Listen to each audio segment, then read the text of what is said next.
I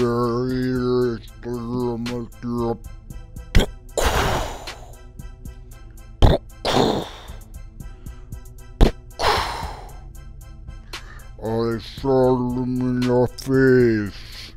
He's dead.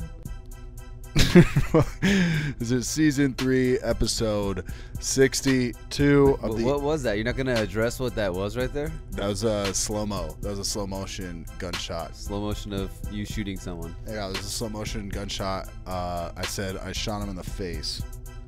I said he's dead. I shot him in the face. It's like your Ace Ventura impression, where he's doing that slow motion. What? And then Fucking Ace Ventura? What, he has like ownership, proprietaryship. He like rewinds of fucking slow motion.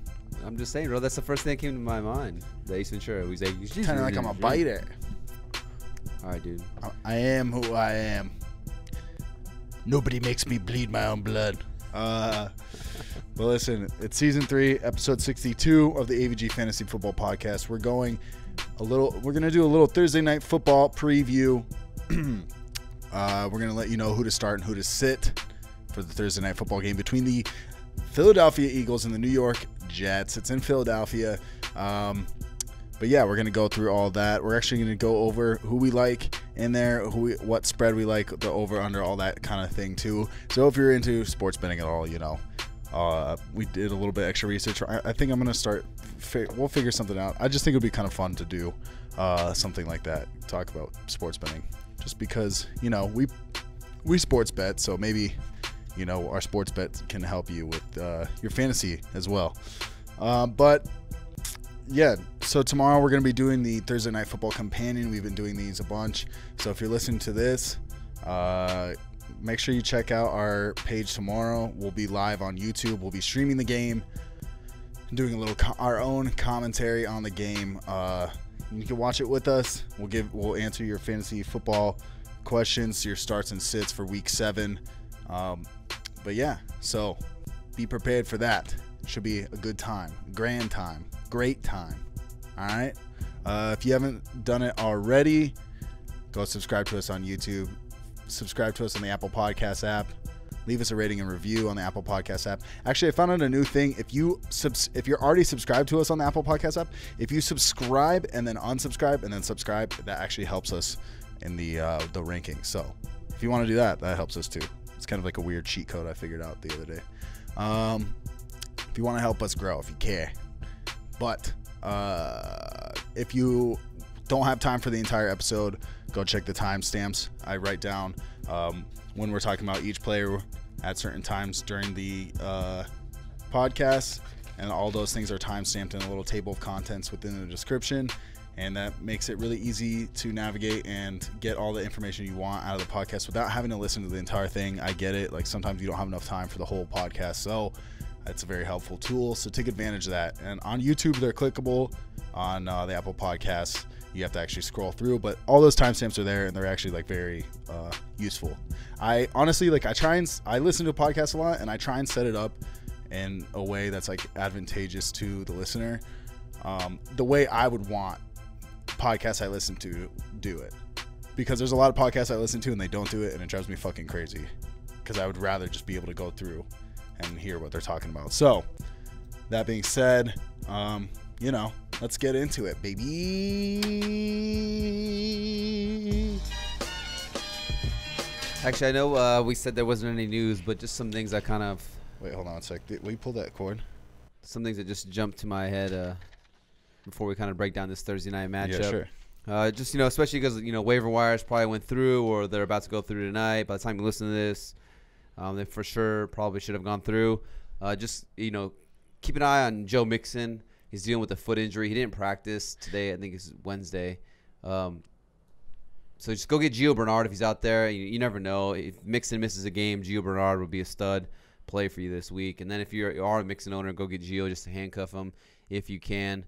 So just something to monitor. And then also, Mike's guy, AB, is rumored to potentially sign with the Seattle Seahawks. Yes, I said this 2 weeks ago. I let you know. Go pick up Antonio Brown. Be ahead of it beforehand. And if you listen to me, you'll be happy. I have him in like 3 or 4 leagues out of my 6 leagues. And when I was watching, I threw on ESPN when I was doing a little thumbnail editing this morning, and I was really happy to see Antonio Brown was in the news because he might sign with the Seahawks. It's looking like, and that's like one of the best landing spots. I mean, I think it's arguably better than going to the Chiefs because they already have so many weapons in Kansas City, and I think Antonio Brown would be amazing in Seattle. I think it's actually better. It's probably one of the best spots he could have went. I mean, yeah, you got the MVP front runner, Russell Wilson. They're letting him cook over there. I mean, there's a lot of mouths to feed, I guess. Tyler Lockett, DK Metcalf. I'm not sure what his real value would be. But, I mean, go get him because even if his value isn't crazy, he doesn't put up crazy fantasy production, you could get him and, like, flip him off the name and the landing spot of being with the Seahawks. It's a great point. Russ is the MVP right now. Great put him point. a ton of points, so he could be a nice little piece of trade equity for you. By the way, when Antonio Brown played in one game with New England, he scored. Yeah. So yeah, and you know me, I'm always he talking put up about like 20 points. I'm always talking about trade equity. You know me, I like to do some trades. You know what I'm saying? Oh yeah, you do like to put up some trades. I do like to do some trades. Did you get any trades recently? I've been doing a lot of trades in one league. Yeah. I've been battling some injuries with Saquon is out, Eckler got banged up, and my team is kind of like completely different from what I drafted. Yeah, I'm curious. Like But you kind of showed me. Yeah, but I'm hyped on it. But you know what really chaps my ass is when you get these. What chaps guys, your ass? When you get these guys who send you these ridiculous trade offers. I hate the winter time. My ass gets so chapped. No, but for real though, like, all right. One thing with me is I feel like when I trade, at least one of my strategies is I'll try to do like some 2-for-1s, 3-for-2s. Like sometimes I feel like I'm actually giving up more, but this is why it's good to have the depth on your bench because you could give up more to boost a position. Like I'll give up, 3 players, maybe 1 good player and 2 middle tier players to get 2 really good players. Right. But now I don't worry about it because I have so much depth that I can afford to do that. But you know what? I just hate when people will try to trade you like their bench players for their starters. I get. I just said it's good to have depth, but we always draft pretty well, and our benches are pretty deep. We usually have players on our benches that would start for a lot of other teams. Yeah. But we're so deep. I'm kind of humble bragging right that we can't throw them in our lineups at times. So that could be the argument that they're making is like, well, look, you could start this person, but I just can't. Yeah, but it pisses me off when people send you the most ridiculous trades. Like, let it out. What trade did you get? What happened? I can't even remember. It's just some silly trades like Devonta Freeman and Mike Williams for D-Hop or something stupid like that. It's just like really, dude, I'm not gonna trade you D-Hop for Devonta Freeman and Mike Williams. Yeah. Or I hate when people be like, "Yeah, trade me," and then, you'll be texting back and forth, and they'll be like, "Okay, I agree with the trade," and then you'll send the trade, and then they'll be like, "Oh, never mind, I don't want to do it anymore." It's like they get cold feet, and it's like, bro, you can't just be bitching out like that. Or I had someone in one of my leagues. He traded me. He accepted the trade, and then he messaged me right after when people started talking in the group chat, saying "Oh, you why would you do that trade?" All this stuff. And then he's like, "Oh no, I actually wanted this other running back. Can you cancel it and do this other?" I'm like, "Bro, what's done is done. What's done is done. It's dude. fucking in. It's in there. I got Le'Veon Bell. I'm sorry. It's in the cloud, dude. It's in the fucking cloud, guy. Listen, it's in the space. I can't retrieve it. All right. Yeah. No. No take backs. No takes. No. What is it? No take backs. No takey backs. Take backsies. Take backsies. What is it? I feel like I knew that phrase so well when I was 10. Don't be an Indian giver. Indian giver. Don't be a Washington football team giver. Bro, I'm fucking 25. I'm 25% offended by that right now. Are you? Yeah, dude. Ancestry.com. Anyways, all right. I digress. Yeah, that's some good stuff. Let's get into this. Yeah, Dre, get Thursday night breakdown. But this doesn't even fucking make sense. This drop doesn't make any sense. But it just doesn't that just get you hyped every time you hear that drop? I guess. I don't know. It's a good drop, I feel like. I mean, it definitely is. Every time I hear him, I'm just like, man, I could really go for some Jurassic Park right now. Yeah, I mean, I guess. I don't know. But all right, how about this one? Is this one better? Let's see. Oh yes. That is great. I'm was glad good. we added that one. That's a good one, yeah. It's very copyrighted, but you know what? Fucking here We're we not are. making any money yet. Yet. Mike's about to set up his Bro, Patreon. Bro, we're setting up the Patreon. We're setting up Stay the tuned. OnlyFans. I mean, the link's going to be in the bio. The link's gonna. We're not doing OnlyFans. I do know another fantasy football. We're talking off air. You said we were doing the OnlyFans. I mean, if you really want to do an OnlyFans and sell that ass, nah, we can man, fucking really, do it. My ass is really chapped right now from all these Yeah, trade it's because offers. you're not making enough money from OnlyFans. That's why. All right. But yeah, we can get right into it. So, the Giant. Should we go into the pick at the beginning or the end? I guess Let's do it right now. Let's go over this game pick. All right. So, sorry if you're listening for fantasy advice. Like I said, go to the timestamps and you can, skip all this. If you're not a sports bettor, that's fine. Skip I all. am. I'm a skip all gambling this. man. Let's do our game pick. So, the line is. So if you don't know how sports betting works, I'll explain it to you. When a team is minus a certain amount of points, that means they're favored by that many points to win by. And if you bet, so in this case, the Eagles are favored to win by 4.5 points. That means that the Eagles have to win by 5 points basically for you to cover that spread and win the bet. So it's not like if the Eagles win by 3 points, you don't win that bet. Okay? And then there's the over-under always, so it's 45 in this game, which is a pretty normal over-under. It's actually pretty fucking average, to be honest.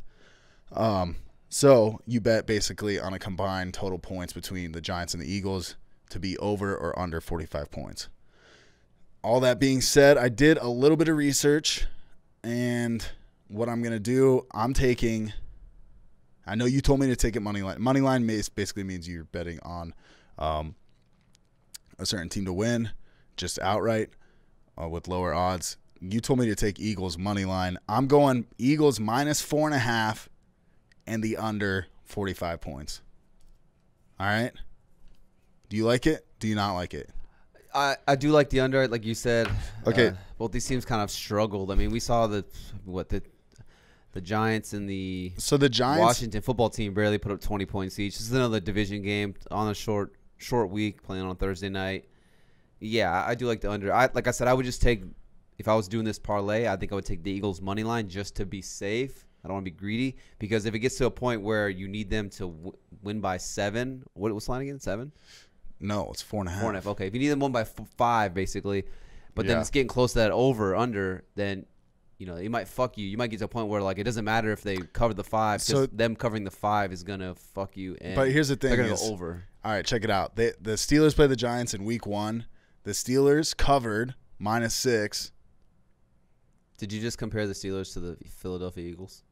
I mean, the Eagles put up a bunch of, or they did pretty well against the Steelers.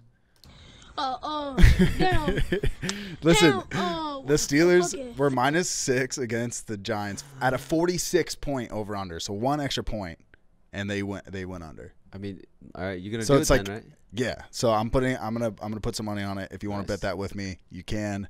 I know you're not. It's not a really good idea to bet the favored team with the points and the under. I'm rolling with it. The safer bet's the money line and the under, but that's just kind of what I'm going. 24-17. You heard it here first. Eagles. What does that add up to? 41. Okay, there we go. I like it. I didn't know if I liked it or not until you fucking said it. Yeah, so the Eagles do end up going over a decent. They've gone over 3 games out of the 6 they pushed because they didn't only tie against the Bengals. They also the next week got exactly a push on the. So if you bet them the week before money line, you got to push, and then in week 4 they pushed on the over/under exactly 45 points. Although the Eagles are going over a bunch, I think the Giants, the only time that they didn't go under was against the Cowboys, and I would say that's more because the Cowboys are going over in every game, pretty much, and I would say it's more because of that than the Giants not going under. I'm losing my train of thought as I'm talking, but so I'm rolling with it. Let's do Send it tomorrow. But you got Eagles tomorrow to the live stream. Would you bet the over or under? Because I know, I'm betting the under, but never bet under, as they say. I would probably bet the under, and here's why. because maybe we can transition to this. Yeah. You got your boy Danny Dimes over here, Daniel Jones. He's QB 27 on the year right now. And he has 4 games where he has thrown 0 passing touchdown. 4 times he's played a game and left the game without throwing a single touchdown pass. So, yeah, if they're not scoring points outside of that Cowboys game where, the Cowboys defense is just giving it up like Blair to everyone, yeah, I do like the under in this game. And with that being said, I'm not playing Daniel Jones. Yeah, Daniel Jones is looking awful. The only team he beats in the NFC East, it seems like, is Washington, and that's about it. Yeah. So, yeah, I'm with you on there. Don't play Daniel Jones. We can move on to the running back. By the way, we're going into fantasy advice here. We're going to go Devonta Freeman, running back for the New York Giants. What do you think? I will say I have this Eagles defense. The Eagles defense have allowed 10 touchdowns to running backs on 182 attempts, 753 yards. I mean, they're pretty low on the rushing defense, surprisingly. Yeah, I mean, with this week, you got a bunch of running backs that would normally be in your lineups on bye. So you have, like, the Vikings running backs, Dalvin Cook, Alexander Madison. I know he put up the dud game, but if they were playing this week, you'd probably be playing Madison as well. Gaskin's on a bye, Jonathan Taylor's on a bye, and then you got that throuple of the Ravens running backs. They're on a bye, too. So kind of slim pickings. Then you got some injuries out there as well for running backs. But, yeah, I think Devonta Freeman's just due to the volume he's getting, he's going to be like a low RB2. I mean, outside of that first week where he was really like learning the playbook, the last 3 games, 15, 19, and 19, those are his total touches in the 3 games that he's played. And then his snap percentage has been consistent, 54%, 54%, and 73% the last 3 weeks. So, yeah, he should see a ton of touches. Is he effective with them? I don't know how effective he's going to be, but at least if you start Devonta Freeman, your running back is going to see 15 to 18 touches probably, and then, the potential for him to fall in the end zone is always going to help if they can make that happen. But, yeah, he's just a volume-based running back, too, for me. What is that, 1.8 touchdowns to running backs? The Eagles have allowed 10 touchdowns on the year, 6 games. So I wouldn't be surprised if Devonta Freeman finds the end zone. Yeah. RB2. Yeah. I actually, I think the Giants O-line is gross, but I still think it could possibly happen. Yeah. They need to get him more utilized in the passing game. Yeah, definitely. Quick little short passes. Definitely, dude. We can move on to Darius Slayton. What's the news? What's the haps? What's the haps on the craps? So, yeah, Darius Slayton was a guy. He was one of my buy low guys a couple weeks before he blew up against the Cowboys for like over 100 yards. Last week, not the craziest game. I think he only had like 2 catches, but he gets you a long touchdown. So, another good fantasy game back-to-back weeks. But this week, I would be fading Darius Slayton if I could. It's Darius Slayton, and he's most likely going to be shadowed by Darius Slay. Whoa. So, a little Slay on Slay violence here. Darius Slayton. Like that is pretty weird. Yeah, that's pretty fun, right? So, yeah, Darius Slay should shadow him. Darius Slayton lines up outside 86% of the time, so you don't have to worry about him going to like the slot, getting away from Darius Slay. And the 2 games that Darius Slayton or Darius Slay, I keep getting him confused. Just say cornerback. Yeah. Cornerback Slay. Yeah, cornerback Slay. Darius Slay. Shadowed 2 times this year. That was once against Terry McLaurin and once against A.J. Green. He held McLaurin to 3 catches for 31 yards, and he held A.J. Green to 5 catches for 36 yards, and he has not allowed a single touchdown in pass coverage this season. That's the cornerback Darius Slay from the Philadelphia Eagles. So, yeah, I think this is going to be a tough game for Darius Slayton. If I had better options, I'd be trying to sit him in this matchup. Like I said, Danny Dimes has not that's 4 games with 0 passing touchdowns. So that's not good odds for him. And then a tough matchup, against Darius Slay for Darius Slayton. So, yeah, I'd be trying to fade him if I could. I know I'm trying to make sure I don't mess that up. I got you. I mean, how do you feel about it? You like Darius Slayton? No, I mean, like, okay, so there's only a few corners that can like hold guys like Terry McLaurin. Terry McLaurin's on like a terrible team, so if you're kind of selling me on that matter, I'm kind of not about it. If Darius Slay follows him, I know Anthony might always argue, that these corners don't always follow or whatnot, but it still scares me. Yeah, I mean, I don't think he's like a must start. You know what I mean? Yeah, I don't think. Yeah, I agree. I mean, he always has the ability to go out there and make one big catch and put up some numbers there. But everything is pointing in the wrong direction for this being a good matchup. So yeah, like I said, if there's other options out there, I think I'd be fading him in this one if I could. I'm not mad at that at all. But I do like Darius Slayton going forward. Yeah. We got Golden Tate. Golden Tater. What's the haps on the craps? Is he out? Yeah, Golden Tate should be with the Munchkins down in Waiverville because that's where he needs to be, on the waiver wire. Because he's just not over it, huh? Yeah, he's just not beginning. I don't even think he has over 10 points in a PPR game, which is crazy because you always think of Golden Tate, with his days in Detroit with the Lions. He was like 90 receptions, 1,000 yards every single year. He was like guaranteed. Now he's just I don't know what it is. This offense is just not clicking. Maybe he's just getting a little older. Who knows what it is? But yeah, Golden Tate should be on the waiver wire. He's on the waiver wire. Okay, I'm with it. I agree. Sterling Sheppard, you said. I was like, oh, he's on IR. You said it's a game time decision.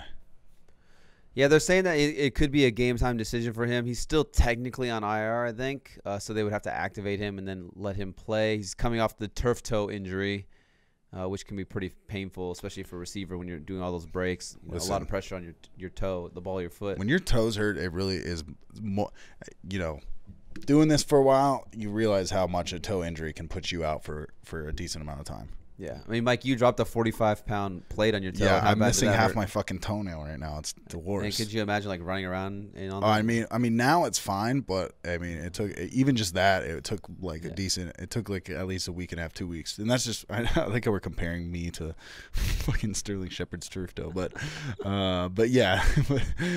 Yeah, dude, toe injuries are much more serious than people realize, I think. Yeah, I mean, I guess Sterling Sheppard, even if he does play, I don't know how confident I would feel putting him in my lineup. I mean, the guy hasn't played in 4 weeks. He's got a bad toe. He's got a bad toe. Yeah. And this offense is just struggling to score touchdowns. If anything, if I'm hurting for a receiver or I'm just hurting for a flex play or some depth, maybe I go grab Sterling Sheppard now if he's on the waiver wire. Throw him on my bench, and then I kind of just see what I have in him. If he comes out and he has a good game, it's like, okay, now I have him. We always say it. I'm a week early instead of a week late. I got him on my bench. He put up a good game. Cool. Now maybe I have something going forward. And then if he doesn't come out and play or he has a bad game, then you could always end up dropping him. But, yeah, he wouldn't be a bad stash before they play tomorrow. Yeah, I'm not mad at that. Throw him on your bench.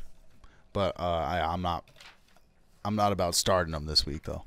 All right. Dude, I feel like this is my guy every week, but dude, I'm down with playing Evan Engram. Eagles defense is 4th worst against the tight end. 4th worst when it comes to yards. Actually, his yards and touchdowns.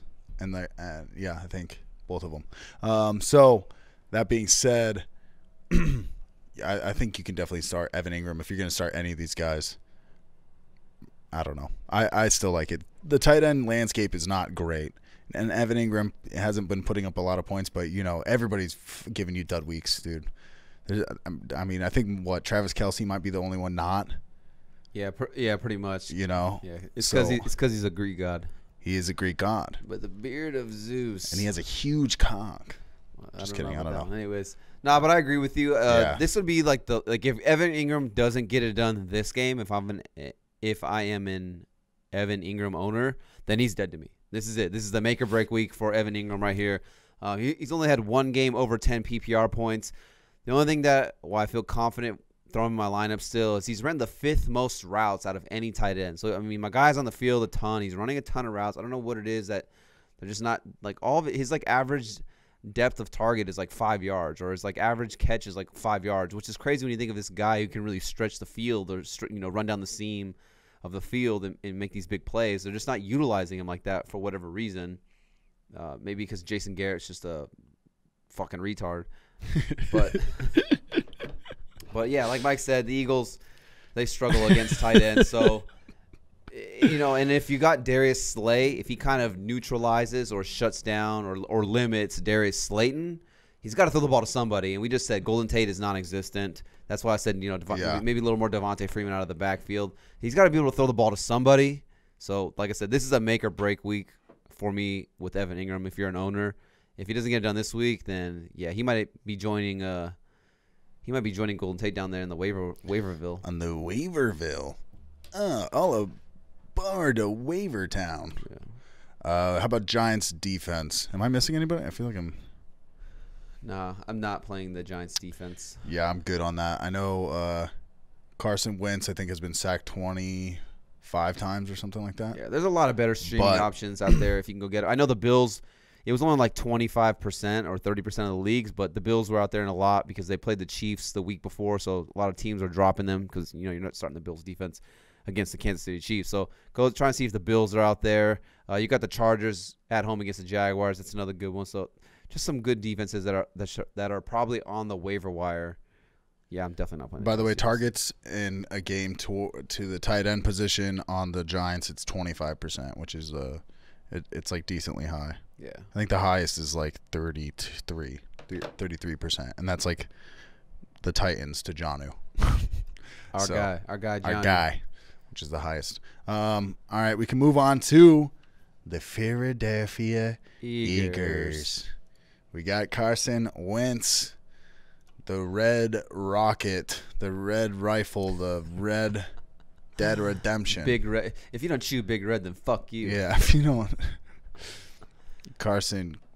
So yeah, Squints. So the last couple weeks I've been saying fade Carson Wentz. The matchups have just been brutal. I mean, he's played against the Ravens. He's played against the Steelers. Those are not defenses that you really want to start your quarterback against, especially when you're missing a couple offensive linemen and you're missing a bunch of skilled players like Goddard, Alshon, DeSean Jackson, Rager. All these guys have been out. So yeah, it just wasn't really good for Carson Wentz. But, this week I'm flipping the script. I think it's okay if you want to start him or stream him this week. He's actually QB 10 on the year, despite, like I said, the tough schedule and the lack of weapons due to all the injuries that they've had. But somehow he's just putting up points. And I think it's a large part that he has 4 rushing touchdowns on the year. That's actually more rushing touchdowns than Lamar Jackson and Josh Allen. So he's getting done on the ground with his legs. Maybe not like in terms of the overall rushing yardage, but for whatever reason, when they get in close, he's rushing in some touchdowns. So that's kind of helping him have a safe floor. I like it. Yeah. 4 rushing touchdowns. Not bad. Wait, not combined, right? Just neither one of them has 4. Yeah. Josh Allen or Lamar. Yeah. Lamar and Josh, I think, have 3 each. Okay. And then Carson Wentz has 4. And then, Carson Wentz, 21 or more points in 3 of his last 4 games. So he's been kind of consistent. Like I said, a safe floor. You'd like to see that. Not mad at streaming Carson Wentz this week at home. Put him on your team. We got Miles Sanders. Miles Sanders is out. Don't start him. He slipped, tripped, and fell on his dick. Miles Sanders is going to be out. So what does that mean? It means start Boston Scott? ? I don't like it. Why don't you like it? Maybe I'm just biased because he kind of didn't show up in week 1 when everybody was kind of hoping to. Maybe I'm being biased. I don't know. Sell me on it. Should I start Boston Scott? I mean, I would be starting Boston Scott. Like I said, there's a good amount of running backs that are on buys that you would normally be starting. If you had Miles Sanders and you handcuffed him with Boston Scott, that's another guy out. You got a bunch of injuries as well. So, yeah, I think he's like a good RB2 to play in a matchup that's not great, but it's not bad either. Would you rather play Freeman or Boston Scott?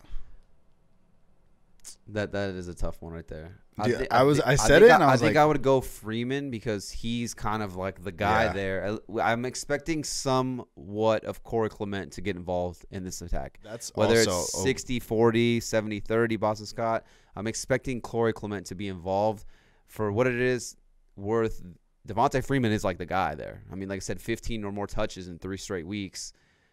They're utilizing him. They're getting him involved in the game plan. So I would go Freeman over Boston Scott. And I get it. In week 1, when Boston Scott was supposed to be the guy because Miles Sanders missed week 1, I think they were at Washington against the Washington football team. He only had 9 carries, 2 receptions, 54 total yards, 0 touchdowns. So he puts up a dud for you. And maybe that's, he burned some people there. So they're thinking, oh, he's dead to me. But, I mean, the Washington football team has one of the better front sevens in the NFL. And it was the first game of the year. I mean, no preseason. short in training camp. So you're kind of just throwing these guys out into the fire. Eagles are down a couple offensive linemen that week. And the Washington team has, Chase Young, Kerrigan, and Chase Young's Montez Sweat. They got some great. good pass rushers. So I think that was why it was hard for him to get something going. I'm expecting a little bit more from him in this game. I think he's like a low RB2. All right. I do think that Corey Clement scares me a little bit. Yeah. That's like a big reason for me. But yeah, I'm definitely not mad if you throw him in there. All right, we can move on to the next guy here. We got Travis Fulgham. You said it was going to be 1 week only. Travis Fulgham said, "Hold my beer." He did say hold my beer. It was just a bad matchup. I mean, after the big game, they played against the Baltimore Ravens. They got some good corners there. Marlon Humphreys, Marcus Peters. So, yeah. Nobody thought that there was going to be like 60 points scored in that game. Yeah. I mean, but my guy, Fulgham, he said hold my beer. I mean, 10 targets and 13 targets the last 2 weeks. He's only played 3 games this year, but he's got a touchdown in every single game. So, and I guess just if there's nobody there, he's kind of, ipso facto, he's got to throw the ball to somebody. And for what it is, obviously Wentz is trusting him, and he's turning into like the go-to guy the last 2 games. It is a tough matchup against Bradbury. It's kind of crazy, like, Darius Slayton and Fulgham, they're both, putting up some good numbers the last couple games, but both are getting 2 tough corners to play against this week. mean, so Bradbury, I kind of was like, okay, maybe sit Terry McLaurin because Bradbury's been kind of putting down these guys like Allen Robinson, things like that. I think that Terry McLaurin's an entirely different athlete. So I think that Bradbury could possibly hold down on Travis Fulgham. But, 13 targets, even if he catches half of them, 20 yards a pop, get a touchdown, sounds pretty good to me. Yeah, I'd still be playing him. I'd still be playing him as at least a flex guy. Wide receiver 3. They're at home, and if I like Wentz, then you kind of have to like the guy that who's getting, double-digit targets in back-to-back weeks. And I think even though Bradbury's on him, it was a tough matchup last week, and he got it done in Baltimore or against Baltimore. So, yeah, I would still be dialing up Fulgham. He's been Hansel. He's so hot right now. He's been hot like Hansel, dude. And sometimes you just got to ride the hotness out and go with the flow. Go for it. All right. Let's go.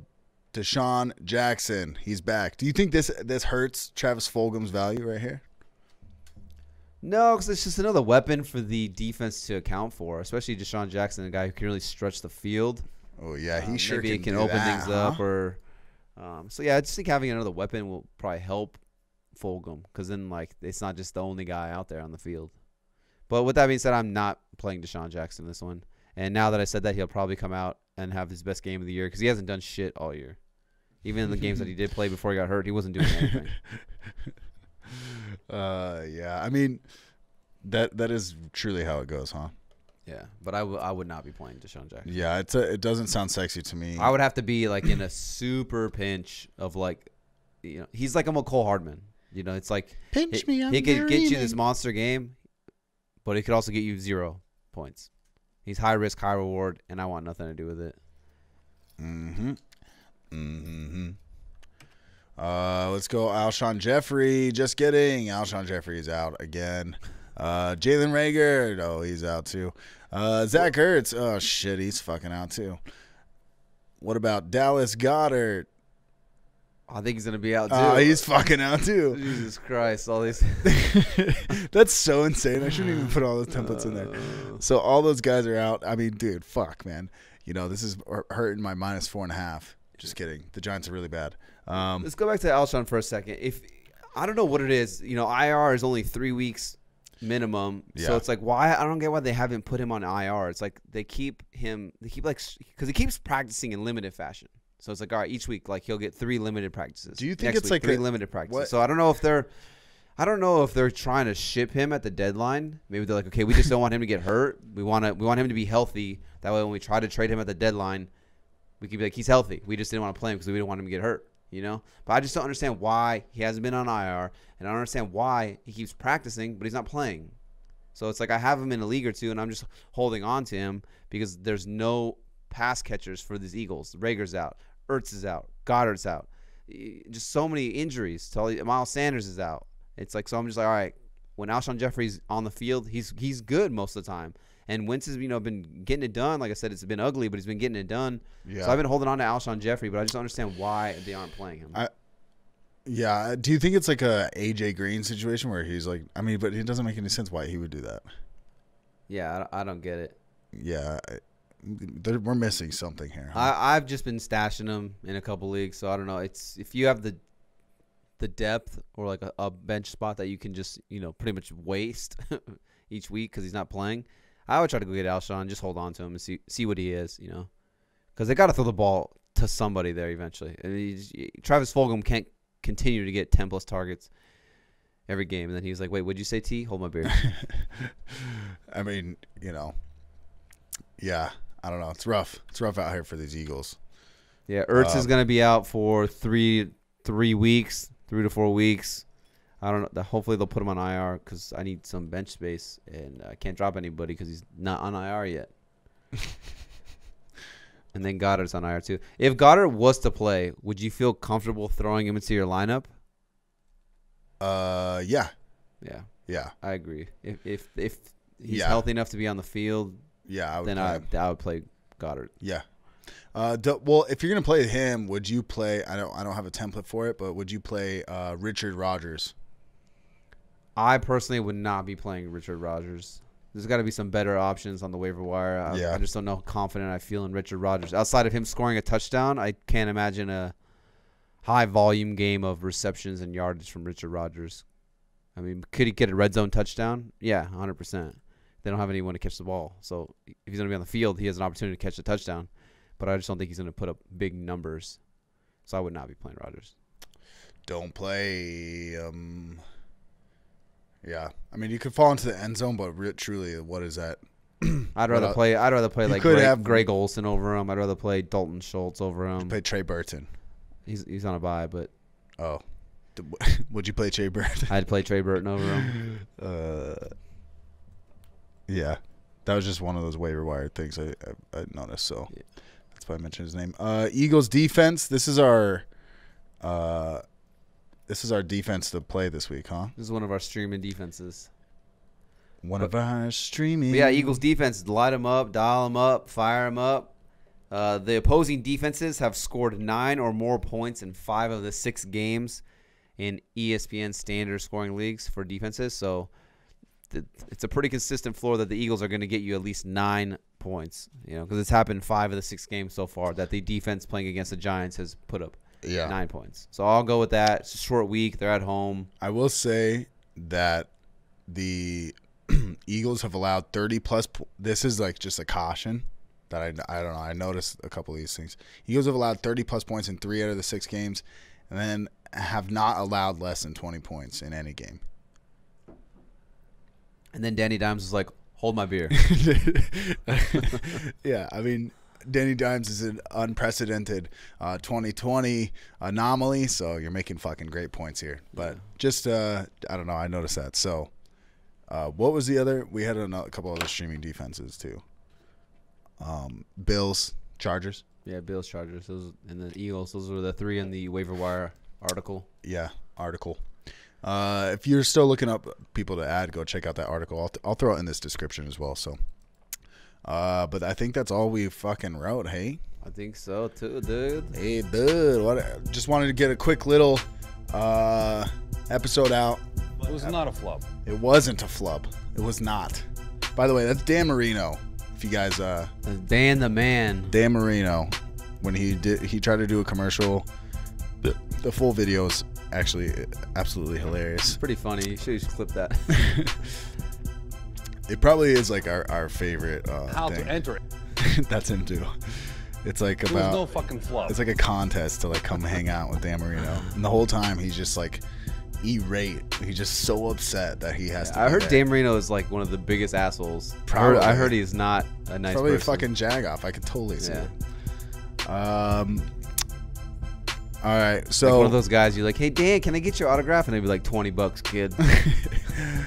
you got a cigarette? $20. Yeah. It was not a flub. All right, so I'm going to read. I've been doing these on the end of every episode. So if you want to be featured in the end of the episode, I'll read off your name. All you got to do is leave us a review on the Apple Podcast app. And you can write whatever you want. You could literally go on there and write. I mean, I won't hear it, but you can write out. If you can write this out, you could just go and write.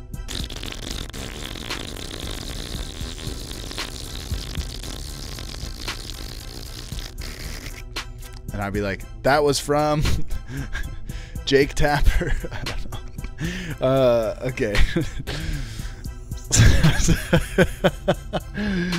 Dude. All right, so this review is from Jake Gallen. It says, title is A Different Fantasy Show. It says, these guys create very consumable content. Their graphics, interesting stats of the day, and daily information is somebody not many other fantasy football shows do. Highly recommend. And he left us 5 stars like a Yeah, he hooked us up, left us a review. Do the same. Appreciate you, Jake Gallen. You're my guy. We're starting you next week, week 8. But yeah, so that's it for the show. Anything you want to mention? I like titles. I also like titles. No, check in tomorrow. We're going to be live streaming this game. It'll be a great time. It's going to be great. We're giving away a car. We're giving away a car. So 2 cars. Yeah. Whoa, dude. We can only afford 1 car with 2 all the cars. money we've been making from this. So 2 cars. 1 car. 1 car. So yeah, we're Could giving be away a fucking car. Matchbox card. Live stream. Live stream. We're giving away a dare car. Worldwide. Premiere. Worldwide. Wide. What's that in the Step Brothers? Investors. Prestigious worldwide or something. Yeah. Prestige worldwide. Wide. AVG Entertainment. AVG Fantasy Football. All you need to